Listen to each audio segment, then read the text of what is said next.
Okay, I have here a demonstration of a stirring technique in biodynamics that we're going to use for our competency standard in managing biodynamic production.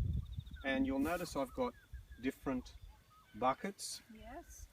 And this is Kim. Kim is here to learn about the special technique of stirring within biodynamics. Now, I've got various size buckets. In fact, two are the same, and these two are the same. Yep. The idea behind biodynamic stirring is to get a vortex. Now, a vortex is where you stir rapidly around and the water comes up against the walls of the bucket, and you get a well inside the bucket. Okay. Right, all right. Now, here's a bit of the logic behind it. Some of it's a little bit nebulous. Some of the ideas behind biodynamics can seem a little bit way out there. But the idea behind a vortex is you get a vortex going in a, say, an anti-clockwise direction. Then you turn against the vortex so it's all tumbly and turbulent and chaotic. And then you go in the reverse direction with another vortex.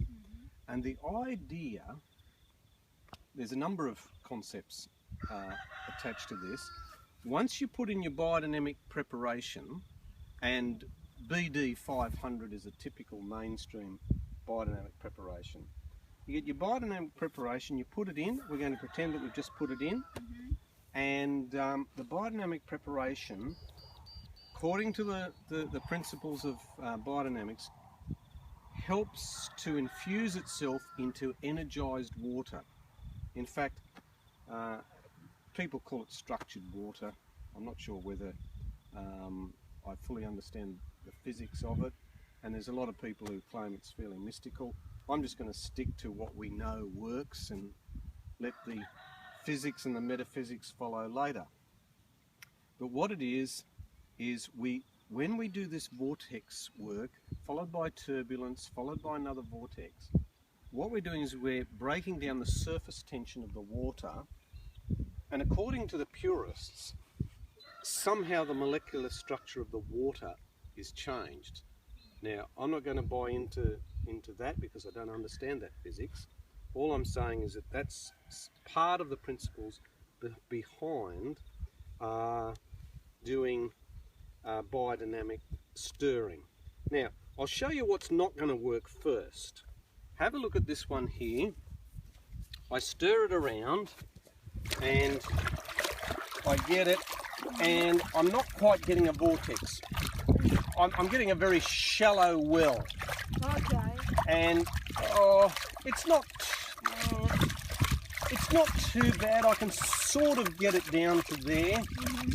Yes, well, it might just be working if I can get it down to there. Okay.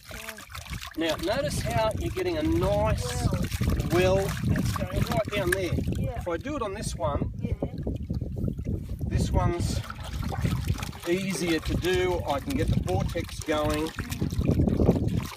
and it's going right down to the bottom of the bucket because it's a narrower bucket, and it's easy to do. Yeah. Now, you can use a stick. Let's see if we can do it with a stick. See how we go. Oh, much easier. Much, much easier. Oh, look at that vortex. Can you see that? Yes. Pretty good. Now, again, the purists are saying plastic no good, steel better, wood even better. But I'm a bit more of a pragmatist, and I take the view, let's just deal with what we've got. Okay, so you can either use that bucket or that bucket, I don't care which. We might try this one again. Seems to be working better than what I thought it would. So the idea behind this is that I put a vortex. I'm going to do a clockwise vortex, and I'm going to hold the vortex for about 20 seconds. Then I'm going to turn either the paddle or my hand back on the vortex, and you'll see it all a whole stack of turbulence and chaos. What we're trying to do is replicate what happens in a creek bed or something like that, where water's bubbling around and swirling in nice little vortices and then bubbling over rocks, being oxygenated, perhaps even the nitrogen in the air is somehow infused in it, and the water that comes out is far better at the bottom of the mountain than when it started out at the top. Okay. Something happens. And as I said, if you're into all the mystical side of biodynamics, they'll talk about cosmic energy and all sorts of stuff, which frankly I'm not sure I fully understand. Okay, so I'm going to hold the vortex for 20 seconds, then turn back on it, and then do another vortex in the opposite direction. Okay, now if you want to have a go, by all means, I'll give you the stick, and you can, if you like, it's up to you, have a go while I'm doing it. So firstly, clockwise. Now it's hard to get that vortex going, it's a bit of a lopsided. Oh, now mine's going. And I'm almost at the bottom of the well, so I'm holding it for 20 seconds. Yours too? Oh, fantastic. It looks like we've got vortices everywhere. Right, so here's the vortex, and it's right at the bottom of the well. 20 seconds, then oh, look at that, you just push back on it, and it's all, and then you go the other way. You're going to lose a bit in the process, which is probably the reason why these laundry buckets aren't exactly ideal. But there we've got an opposite vortex. It's coming to the bottom of the well. It's really spinning beautifully, and I hold it for 20 seconds. I've got my BD500 in there. It's swirling around, and then oh, look at that. And then we go again. We go again. And we do this. Now, you won't believe this. You've got to do this for an hour. Wow. Now, this is going to, you're going to get RSI of the elbow and the knees and who knows, everything. So, you've got a lot of vortices that you've got to do. Hold it for 20 seconds, which I'm now doing. And then turbulence again. And we go again. Now, we're not going to do it for 60 minutes. Because this is just a demonstration. But let's assume that what we've got going here, we've been going for 60 minutes with our return vortices, chaos interleaved with our return vortices, and we've got nice energized water that also the surface tension of the water, according to the theory, is now so much better. It's got BD500, surface tension is so much lower, I should say. BD500 is well and truly mixed in. We now have a nice arrangement here to put on our farms. You can see the farm here, it's pretty barren. Could do with a lot more rain. How are we going to distribute it? So there's all sorts of ways. The one way, which for a broadacre situation like this farm, whoever owns this farm, is to put it in a sprayer. Now over here we've got a sprayer. Now obviously you'd be putting a lot more water than what we've just done into this sprayer. You can see the arms would come out, and you just go down the long paddock there and you'd spray to your heart's content. But we don't have that. We're going to assume that we've got, say, a veggie patch, and what we can do is